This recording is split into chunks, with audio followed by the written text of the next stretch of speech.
Yeah, great to be here. A couple of weeks ago was the first time in my life in Adelaide, and now I'm standing here and speaking to you. It's great. Thank you very much. Matt, who's not here today, made that possible. Happy to contribute. Just for me, just to get a general idea about who's in the room, because I understand that the invitation to this session went out to the public, and is how many of you are actually working on a startup idea right now? All right, that's great. And the others are just general interest, or you're thinking about an idea but you haven't really done anything yet, or that kind of thing? Cool, awesome, super. So just a bit of a I'm gonna trip over this eventually here. Quick background info on me. So I'm originally from Germany, actually still live there. I'm just in the process of relocating here. I've done about 10 years in venture capital investments in Europe, in startups across Europe. Some bigger names, such as, for example, Pipedrive, which is SME sales CRM. Detectify, which is a web application scanner, basically scans your website for known vulnerabilities and malware. And then in the past couple of years, I've done some work with bootstrap startups. For example, Hotjar, which is now pretty much a household brand name of course, in the web world when it comes to understanding what users do on your website and how they do it and getting feedback from your users on your website to improve your website. And Localize, which is another company that I've been working with for about 2 years now. It's based out of Latvia, in Riga, beautiful city, by the way. If you ever go to Europe, go to Riga. And they do website localization and translation. So it's a SaaS that plugs into your website, and you can manage all the files of your, they call it the key files. It's like the content on your website, like a paragraph of text, or it's just a click button, like the submit button in 16 languages or whatever you need your website in. And to manage that, and then it connects to translation APIs, and so you can run basically all the translation either in automated translation or in human translation, which is the big translation networks that connect to these APIs. Basically makes it super simple to run your website in multiple languages. Before that, had 2 years biz dev in a startup. Didn't go anywhere, I admit it. It was not, I didn't start the company, but I joined it. It was in the private student loan sector. Not basically the greatest place to do it or the greatest idea to do in Germany, but we did have about 1,000 students that we had funded by the time we did that, and it works actually, it's just never got to any meaningful scale. And before that, I spent 5 years at Oracle, the big enterprise software company, selling enterprise software to banks in Germany. So I did fintech before it was called fintech. Yeah, so there's my LinkedIn, connect, reach out anytime. So what we're gonna do is about half hour to maybe 40 minutes of presentation, and then ask me anything, Q&A, it's the new word for Q&A. Save your questions until then. That way we can just run through quickly and then spend maybe as much time as we can on a Q&A. So just a little, just to get easy into things, very often when we read these startup and investment blogs like TechCrunch or your other favorite blog posts, and you get all these words thrown at you like acquisition and mergers, strategic alliances, venture capitalists, early stage, first round, Series A, Series B, and you're like, oh my God, why is this so complicated? And what's the point of all this? Because I'm just really struggling with my idea right now and with my first revenue. And indeed, I'm not saying it's a deliberate, intent to mislead anyone or confuse anyone. It's just, when people are in a certain industry and they have all their buzzwords and their subject matter expertise that they want to show off, and this is what happens then. So I'm not saying any of this is wrong, it's just not right either, because at the very beginning, it's really just about that first customer contact you have, about ideating your product or your idea into something tangible, and getting that customer feedback and creating the first sales with maybe just an idea that then you put the money into building some form of a website or an app, and you go from there. So what we'll do is today we'll talk a bit about fundraising from angel investors and what it takes to do that, and then we'll just take a look at bootstrapping and what that means and why a lot of companies choose to bootstrap instead of fundraising from angel investors or VCs. I'm just trying to narrow it more to angel investors because I'm guessing that most of the startups in this room are more prone to raise from angel investors rather than from venture capitalists at this point. But we'll also look at a bit of the distinction there, what that means. And in fact, it's already there. I was just pointing out, so the laser works up here, but it doesn't work down here. It's kind of funny. So just angel investors and VCs. There is a bit of overlap, but usually not if people are really sticking to their guns. Just to get the terminology right, and I really don't want to spend a lot of time on this, but to give you a bit of a grasp of the terminology. Angel investors usually invest their own money. Maybe it's a friend's money too, that they, so they could double down and one guy makes a decision or something. But it is not usually money that comes from big other investors like the super funds or insurance companies or anyone else that needs to deploy money in the capital markets. So that is the number one big difference. So if a guy runs around and says, hey, we're VC, and it's actually their own money, it's more like, it depends how big it is, of course. If it's hundreds of millions of dollars, then you could structure it in a fund's way, but it is usually their own money. And the other names you'll hear in that context, business angel, private investor. Some people call themselves private investor rather than business angels because they just don't like the word. Maybe other words you hear, terminology, friends and family round. Sometimes people call it a party round because a lot of people chip in some money and no one's really the lead investor. But that's really what it is. Whereas on the VC side, sometimes you hear the words institutional investor, you hear the word financial sponsor or lead investor when it comes to the way rounds are structured. The usual size of checks, business angels, could be anything as low as a couple thousand to 10,000, maybe up to $100,000. Some angel investors can invest a lot more, but usually angel investors operate in that range. Whereas a VC fund, even if they're operating at the lower end of the spectrum, like very early stage seed, seed plus, they might be deploying a minimum of 200,000, 300,000 if it's a smaller fund, something around 400,000 if it's like a 20, 30, $40 million fund. And the stages, that can overlap though, but it's very much up to the interpretation what that means. For some people, if you have an MVP and you have one customer, then that is nothing, and to some people that's already validated, a validated idea.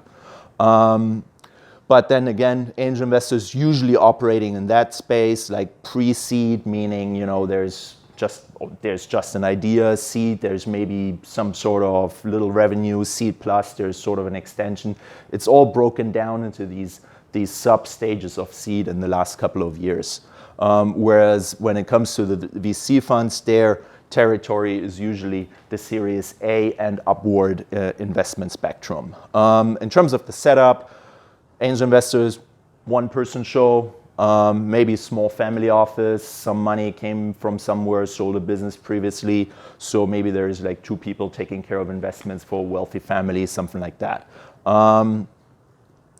Office, VC funds, a lot more structured, a lot more institutionalized, proper office, analysts, employees, partners, a structure where they get fees from their investors in order to spend time on looking for investment opportunities, and then also get a profit share, which is called carried interest. The investment thesis or the way these entities invest Typically, again, this is not a exclusive statement. It could be opportunistic, mostly also disciplined, meaning it's the stage, the industry, certain business models. Whereas angel investors, some of them are very disciplined, but typically they're a lot more opportunistic. They see a good opportunity in their home market. They want to be close to the companies, and they're like, yeah, I'll throw $10, $20, $30, $50,000 into this and see what happens. And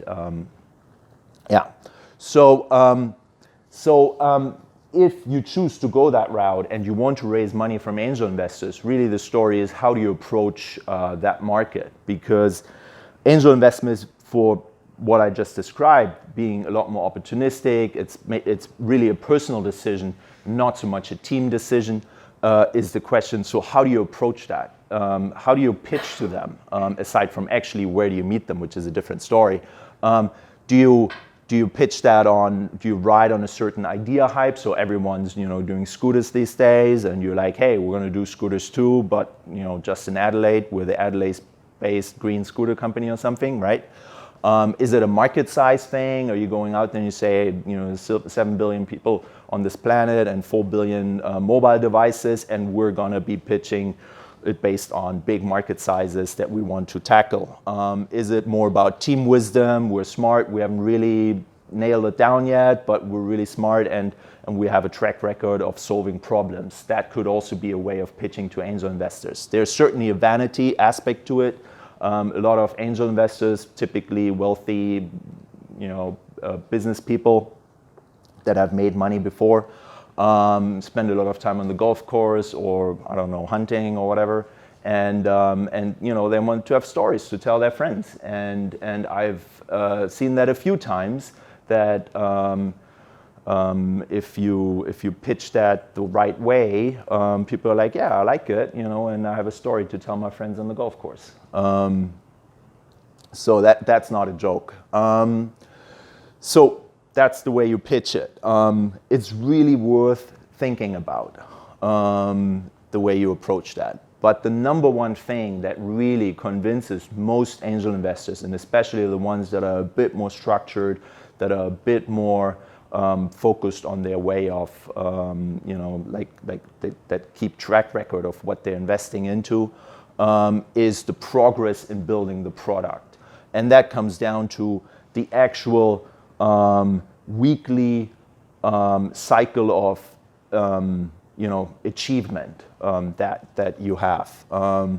That could be the customer development process, the interviews, the feedback, progress in building the minimum viable product, MVP, or the version 1, soft commitments from customers, even if it's just a LOI that's not legally binding, that just says, yeah, I'm going to take you as an example, Pascal. We really like the idea of JobSpotter, and once the app is out, we're going to be trialing it. Even though legally it's not binding, but with that letter, Pascal could go to an angel investor and say, hey, look at this. This is a brand name company. They have 16 outlets, and we're going to be working with them. That helps because there's a logo on the letterhead, and it just gives a bit more, that momentum that people need in order to see something tangible.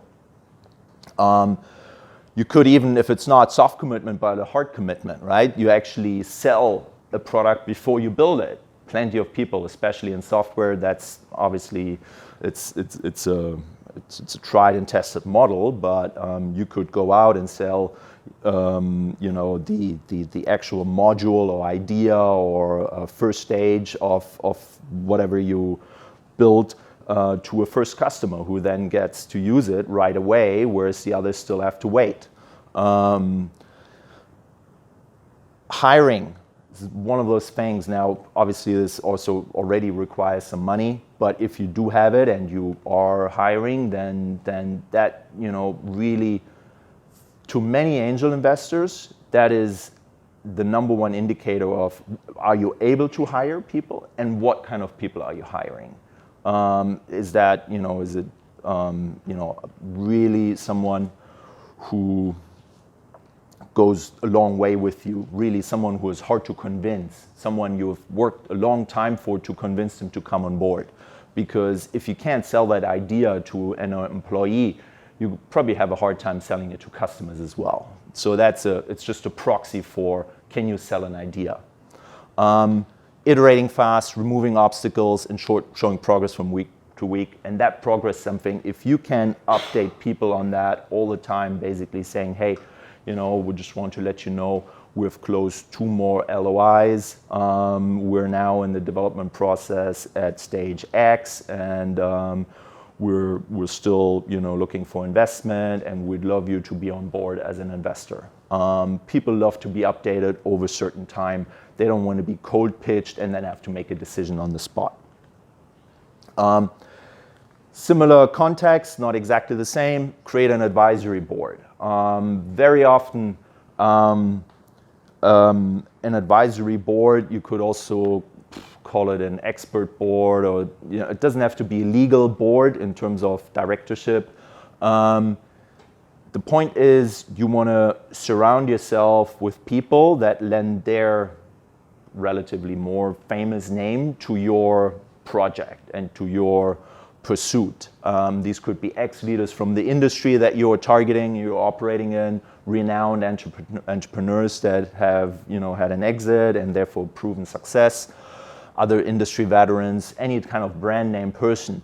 That is about their shining thing reflects on you, and you can profit from their name. And that is really something that a lot of people just don't do, and I don't understand why. Because even if they are not invested, obviously it helps if they're also investing some money, but even if they're not investing, because some of them actually, they might be famous, but they don't have any money, that happens. The point is you're not alone anymore, you have someone to call on, but more importantly, you can show to others, to potential investors, hey, this person is an advisor and an board member of my startup. So when you're actually fundraising and you get a lot of passes, maybe it's time to revisit the amount that you actually want to raise. Maybe it's better to just shoot for 50,000 instead of 500,000. Well, maybe that doesn't really work, but say 100,000 instead of 200,000 in your very first round, or 50,000 instead of 100,000. It's more about, instead of not having investors, you already have investors, right? And you have something to show, even though it's a relatively small amount of money in the company. The point is, again, you can show we already have investors, and if possible, you can go back to these investors and ask for more money after proving more steps achieved in your journey. Don't want to call it milestones because it sounds so big, but we're talking even from 1 month to another, or from 1 quarter to another. So there's 2 reasons for that. One is it's an affirmation bias. People don't want to lose invested money, rather invest more money. Sorry, So exactly. So once someone has done an investment in you, they keep looking at the market for more investments. But if you come back and say, hey, we've done all this progress, that is actually a better shot for them to invest more money into you rather than invest money somewhere else, which is an unknown investment target. So you're better off, because you already have their investment, to go back to them and say, hey, I want more money, or we need more money, please. So that's the idea behind that. A lot of people talk about Runway as one of the words you'll hear in that context. It's basically the amount of money you have divided by your monthly burn rate of money. So if you spend 10,000 a month net loss and you have 30,000 in the bank, then that's 3 months of Runway, just to keep it really simple as an example. The thing is, Runway, obviously it's important you should always have Runway on the back of your mind. It needs to be there. Like, exactly how much money you have in the bank, what your cash situation is, and how long that money is going to last you. But what is more important is to think of that time that you have, as in how many experiments in terms of product market fit, customer adoption, customer acquisition, can I run with the money I have? So in terms of launching on certain sites, or you have an AppSumo campaign or whatever, all these kind of things that are at the very early stage of customer acquisition. How many of these experiments can you afford? That's the way you should think, rather than, I have 6 months of money left. It's more like, okay, I can run one experiment every week if I break it down to, let's say $1,000 per experiment that I can run in customer acquisition. So it's about the speed of that and increasing your chances of survival, basically. Obviously, your company's survival.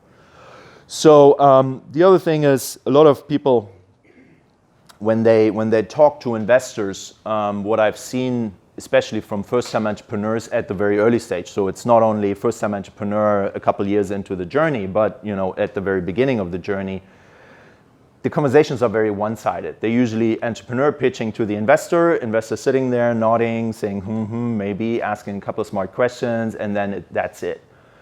You could redesign that. So what I'm suggesting is, basically, you still need to pitch. You still need to have your pitch ready and be able to articulate clearly what you want, what the idea is, what the market size is, and why you are, in a good position to actually do that, what you're doing. But then there are a couple other questions. So for example, what do I need to show in order to raise money from you? Because not every angel investor is the same, right? Some angel investors, they just, they want you to be able to secure that first contract, or they say, I'm happy the way it looks like. I just want to make sure that you can raise money from other people. I don't want to be the only one with the pink glasses on right now. So you need to, win over my friend X or any other angel investor. What you could ask is, tell me about companies you have invested in that were at my stage of progress. So that basically, obviously, is a hidden way of asking, have you invested in companies that were at my stage of progress? Like, we just released an app and we have 100 installs in a certain area or in a certain industry or whatever, or we have $500 a monthly recurring revenue. So again, it's about to see how much are they involved, how much have they actually invested, but also at that stage, because nothing is worse than wasting your time and their time, frankly, as well, right? And people always like to be asked for advice. That, I like to be asked for advice too, but sometimes a good way of asking that is, in your view, what are the next steps we should take, or what should we do differently? Is there, did the person that I just pitched to, did they actually understand what I was talking about? Did they actually care, so that their brain was switched on while I was telling this for the last 10, 15 minutes? Do they actually, maybe they actually have a smart idea that I didn't think of, right? I mean, it does happen. That people, come up with some completely different random idea, and you're like, oh wait, I didn't think of that yet. That's a really good idea. These are some, I think, pretty good questions that also tell you that you've reflected on who you're talking to, and that you have a degree of empathy, putting yourself into their shoes and wondering, what can I make it to ease that process that we're in here right now. So yeah, to summarize that part, and on time, build a board with brand name, supporters, advisors, focus on weekly progress, metrics, think experiments rather than runway, communicate that progress to potential investors, people that you've connected to already, target the right angel investors with the right pitch. That goes back to personalities, but also to stages and people, right? And then you just got to keep doing that, and there's really no stopping. So, all of that obviously you still need to build your product. You still need to acquire customers. You still need to do this and that and, you know, run around like, you know, headless chicken.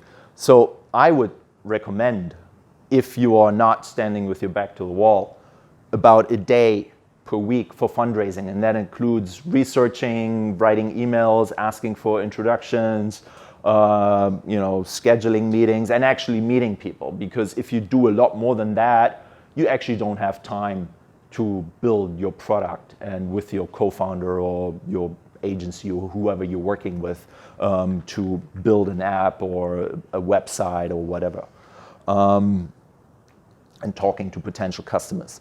So really don't spend a whole lot more time on that. Obviously, if you're standing with your back to the wall and you're running out of money in a month from now, you need to step that up, but then it's, you know, it's already pretty risky anyways.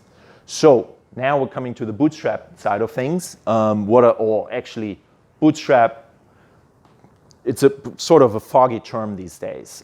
So there are the people who are really religious about it and they're like, oh, bootstrapping means you have no investment, you have no outside money in the company, not even any kind of debt, loans, grants, whatever, that, you know, basically you're self-funded, or the new word is customer funded, as in customer pays you, you spend less than what the customer gave you, and so you have money in the bank to fund your development of your software product or whatever.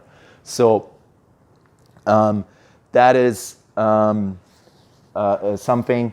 Other people are less religious about it, and they say, you know, any kind of money that is not investor equity means you're bootstrapped. So it could be government grants, bank loans, your own money. It could be, you know, customer funding. It could be any kind of money, unless, you know, it's, or even if it's just a little bit of angel investor money, like 50,000, you still consider a bootstrap startup because it's not gazillions of VC money. Honestly, I don't really care. Probably where I would draw the line is, you know, when it comes to hundreds of thousands of investor money that is burned at a relatively quick pace, then you're not really considered bootstrapped anymore. So when it comes to bootstrapping, what I have noticed over the last couple of years is that the world divides into two types of startups. Those that need a lot of money up front and those that don't need a lot of money up front. They might raise money later once they've grown to a certain size and, you know, investors really keep chasing them, and then at some point they decide to take money. That's different.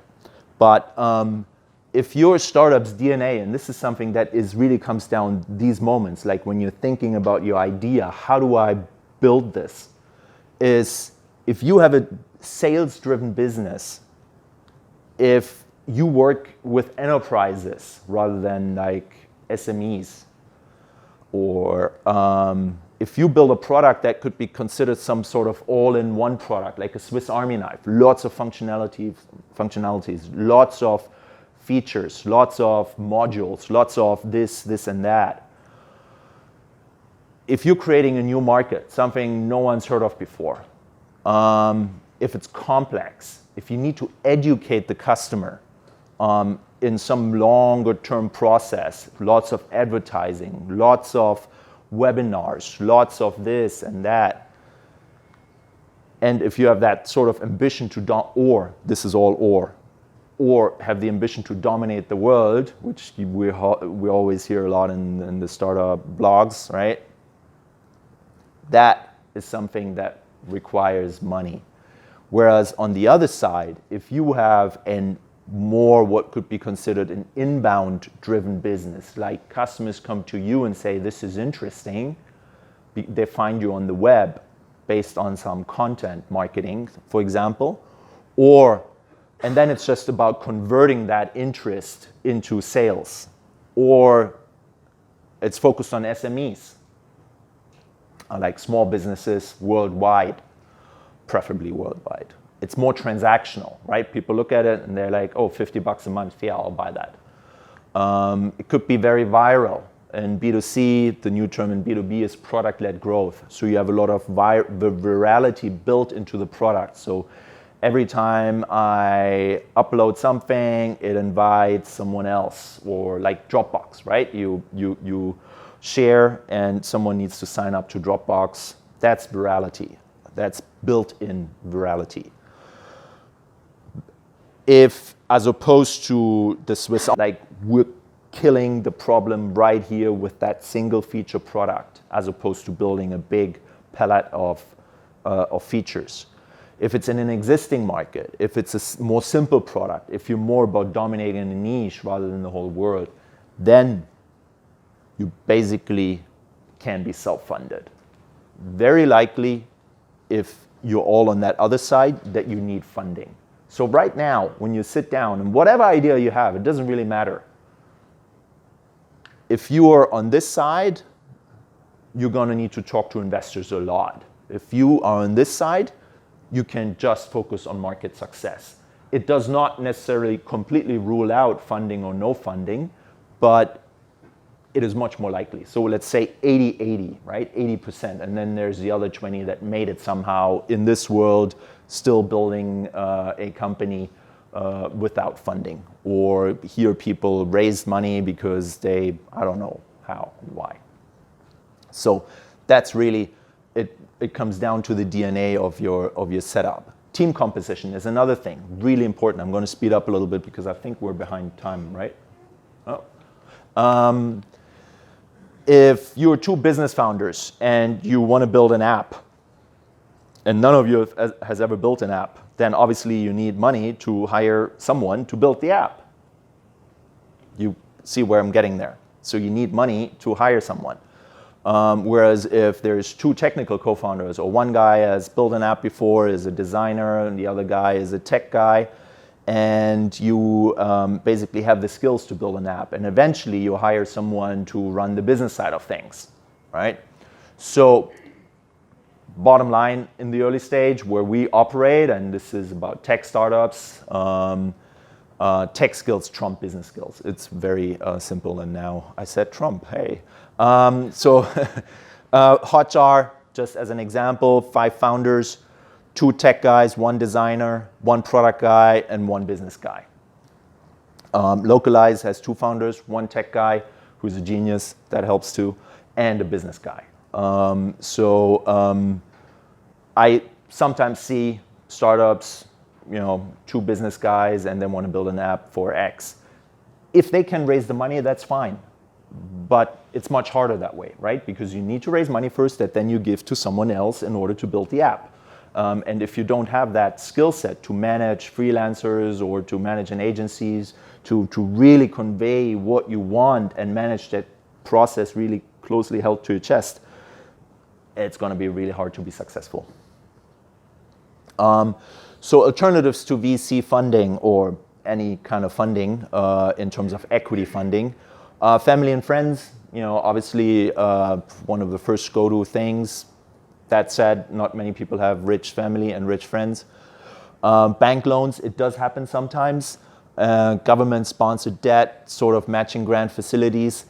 These are the 2 things that I encourage everyone to explore within a very reasonable amount of time spent on that. Because it's very easy to get distracted from your daily business to chase some sort of government grant or to satisfy some sort of criteria for a bank loan. Too many startups spend too much time optimizing themselves for these requirements and lose sight of the overall goal.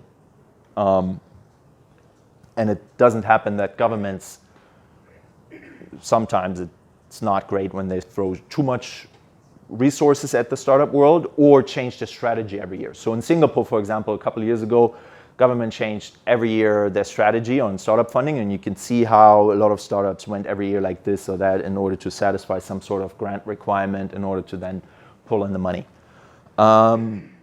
And obviously the last one, this is my favorite part, cash flow from operations. That said, customer funding, which basically, as I said earlier, means you make more money from sales than you actually spend in a given month, which is helpful.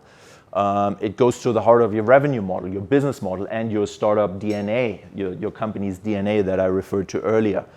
that could mean, it doesn't need to be all of it, but it could mean that customers pay for pilot projects if it's more in the enterprise-y space, as opposed to getting it for free. It could be that you pre-sell the product before it's ready. In general, good for cash flow if customers prepay annual contracts as opposed to buy on a monthly basis. So for anyone that is in some sort of recurring revenue scheme, always attempt to sell prepaid annual contracts, maybe even multi-year contracts, which means you get cash in the door right now. One other thing that a lot of people at the very early stage miss sort of is you could sell services around your product idea. Before if you don't have any money, you start a service business first. You connect, like you're thinking about a marketplace for what Pascal does, for example, for work and holiday visa holders or other like low-skilled workers, more temp workers in the hospitality industry, and you could start just doing that by connecting people manually. Like you literally run a spreadsheet, and with that money you then start building an app that then automates a lot of these things. So that would be an idea. Why should you do that as long as you can? So first of all, the number one thing is you control your destiny, you are in charge, as opposed to having investors on board that you need to keep in the loop, that have a say in your business, even though there might be a very small minority investors. And you just simply have less hassle. You preserve equity, raising only when you wish to raise rather than having to raise when you run out of cash, because that is not something that could happen anytime. It means retaining options. Think of owning 85% versus, I just made up some random number, 26% in your company after 3 or 4 years. I'm actually talking to a company right now on behalf of a European VC here in Australia, and it was mind-boggling. The 4 founders, after raising $1 million after 3 years, are now down to 13% each. And I'm like, I feel really sorry for them and the situation, because now in the next funding round they're going to be down to 9% each. And I mean, it's kind of their own fault too, right? It's not the investor's fault per se, but so the whole thing is just really painful. It's about, obviously it's about leverage, but also it means if, in 5 years you have some amount of success, and selling a company for $5 or $6 or $7 or $8 million is actually, per definition, if you look at all the statistics, is success. If you have 26% in the company or 85 is a huge difference, right? So that's why you should think about that very early on. So just giving you a real life example again, Localize, that's the translation management software for any website, basically, as a software as a service. 12, 13 guys now. Actually, there are 2 females now. About, I think, 800 paying customers, and the others are free or like on the smaller package. Worldwide customer base. Cash, as in cash flow, multi or 1-year contracts, gives them the advantage of a good cash flow position, and no investors in the company. This is a historical revenue chart from a year ago. Actually, by now 2 years ago, I deleted that because we're on tape. But the point is, this is about 6 months of development time. The core product was developed in just a couple of weeks, but then you need to flesh out the software as a service with all the modules that you need, customer management and all these things. And then it basically started here taking off, and then we're talking about really nice growth. And here we have not only subscription revenue for the software, but we also have service revenue coming in through these APIs that I mentioned earlier as translation services. So if you really well. They had done other projects before. They're not completely new to the game, but the point is there was a period of about 6 months where they had almost no revenue, and then it started taking off. There was a little bit of revenue always, the first couple of customers, but it wasn't really meaningful. So it does work, it happens. There's another couple of companies I looked at over the last couple of years on marketplaces that broker websites. So these companies, this is sort of anonymized. You see the description here, like cart recovery emails for Shopify, Magento, social media creation, automated monitoring of buyer feedback, automotive dealership software. So software to run an auto dealership, car dealership. And these are the prices they asked for on the website. I don't know whether they got that price. The point really is, it's just, it's a good indicator for what are we talking about with that sort of monthly recurring revenue. And now you see 3,500 or 25,000 or 24,000 or almost 10,000 is not something that's impossible to achieve, right? In terms of monthly recurring revenue. And then you see, okay, so if I build a company that's about 10,000 in MRR, or let's take, 10,000. And well, this one is pretty old. Let's take a younger one. So we have 23,000 in MRR, and I have no growth, and it's about 2 years old. I could sell the company for approximately $350,000. This is US. And it doesn't sound too great, right? So basically, in the startup world, this would be considered more or less a fail. But it's not a fail. If you look at it, how much time was invested, how many people were involved, how much money was spent on building this. And this is where it starts getting interesting because, so I looked at a couple multiples here just to kind of compare apples and apples.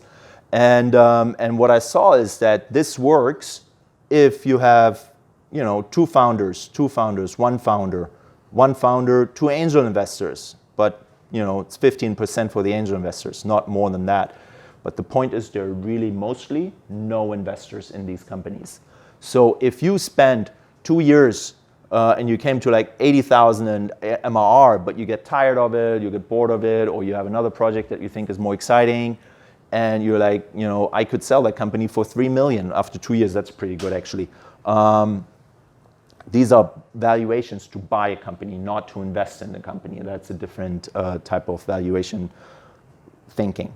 But so this is just to give you an idea of why bootstrapping is better, because once you run out of steam, you're in a much better position to sell something as opposed to having investors on board that get their money back first.